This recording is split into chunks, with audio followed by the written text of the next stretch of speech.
El Chapo escaped without leaving a trace. Tonight, how he did it, how this happened, and why it's such a big deal.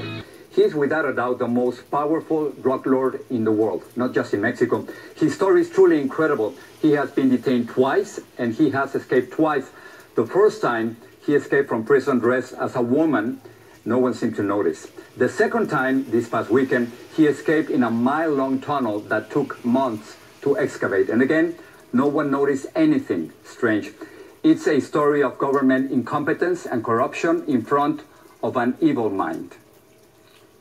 On the run tonight, one of the richest, most powerful drug kingpins in the world, Joaquin Guzman, also known as El Chapo, the short one. Chapo Guzman is like the Osama bin Laden of drug trafficking. Late Saturday night, Mexican officials say El Chapo, who was serving a 400-year sentence for being the head of the Sinaloa cartel, escaped from a maximum security prison 55 miles outside of Mexico City. Authorities quickly suspending flights at the nearby airport and took 18 prison employees in for questioning. What is incredible about El Chapo is that this is a man who is both on the DEA's list as one of the most wanted men, but also on the Forbes list as one of the most powerful men. Ranked on the Forbes billionaires list from 2009 to 2013, the notorious drug kingpin and his cartel are believed to be responsible for thousands of deaths and is considered to be the largest trafficker of illegal drugs into the U.S. El Chapo, according to officials, was last seen in the shower area of his cell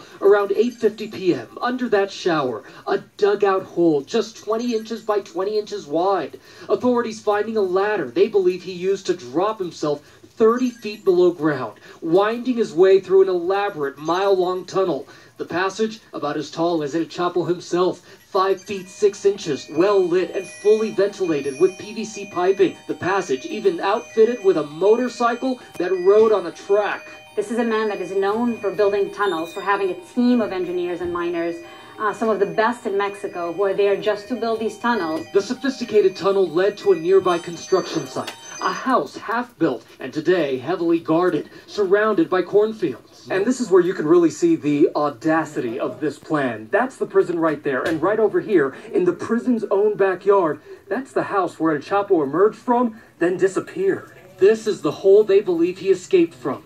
There are hundreds of these sophisticated tunnels built all along the U.S.-Mexico border. These tunnels tend to be ventilated. They tend to have motorized vehicles to move product back and forth. So you're talking about people who are expert in building tunnels. El Chapo was captured before in 1993, only to escape then too, in a laundry truck after 8 years in that maximum security prison. El Chapo bribed his way out of what was supposed to be a high-security penitentiary in Mexico.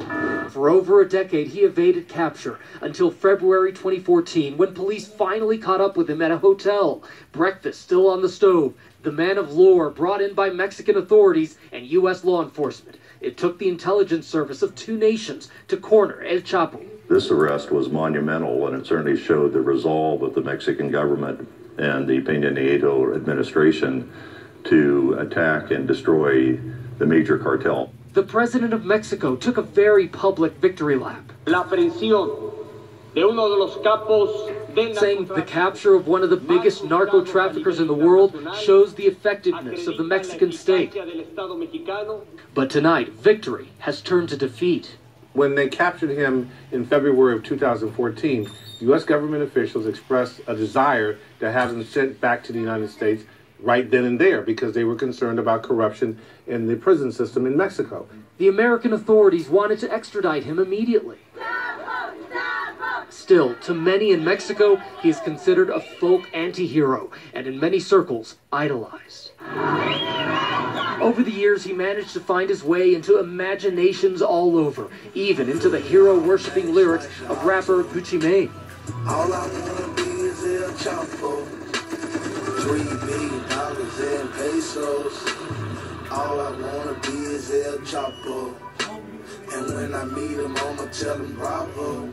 Presidential hopeful Donald Trump seized on the news of El Chapo's escape, claiming it was proof that his earlier disparaging remarks about Mexico were on point. Donald Trump saying this on Twitter: El Chapo and the Mexican drug cartels used the border unimpeded like it was a vacuum cleaner sucking drugs and death right into the U.S. but he quickly reached out to the FBI after a tweet was posted by a possible associate of El Chapo, threatening retaliation. No doubt that El Chapo and his powerful Sinaloa cartel will do everything in their power to make sure he is never captured again. The Sinaloa cartel doesn't only control the Arizona southwest border. They also have the wholesale contacts of Colombian cocaine, because they also control the passageways from Colombia into the United States via Guatemala, because the drugs come in through those states as well, by air, by boat, and by land transit. And if his past escapes are any indication, an El Chapo on the loose again can only mean more pain.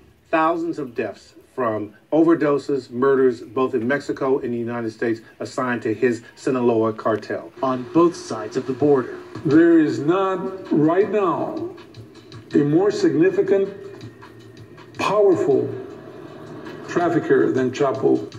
He makes El Capone, John Gotti look like Boy Scouts. Thanks to ABC's Gio Benitez for that report. And joining us now to talk about